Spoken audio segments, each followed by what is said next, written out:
ម្ចាស់បទតន្ត្រី To Me វ៉ាន់ជំណូចេញមុខសុំទោសនិងសាងភាពស្អាតស្អំនៅទង្វើមិនគប្បីចំពោះលោកអុកញ៉ាព្រាបសុវត្ថិនិងសុវណ្ណមនីនាថដោយមើលឃើញពីកំហុសឆ្គងរបស់ខ្លួនលោកវ៉ាន់ជំណូម្ចាស់បទតន្ត្រី To Me បានចេញមុខសុំទោសជាសាធារណៈនៅទង្វើមិនគប្បីរបស់ខ្លួនចំពោះអុកញ៉ាព្រាបសុវត្ថិនិងតារាចម្រៀងសុវណ្ណមនីនាថហៅលោកអិនចនកាលពីពេលកន្លងមកនេះតាមរយៈលិខិតសុំទោសចំពោះលោកអុកញ៉ាព្រាបសុវត្ថិលោកវ៉ាន់ជំណូ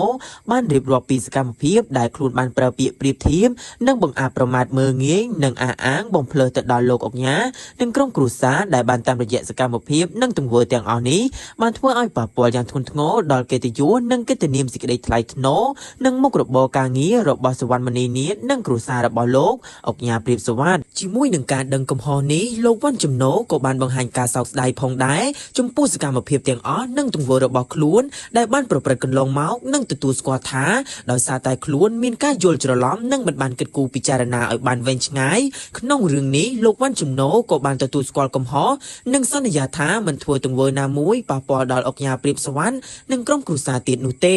ជុំវិញរឿងនេះផងដែរលោកអុកញ៉ាព្រាបសុវត្ថិក៏បានលើកឡើងថា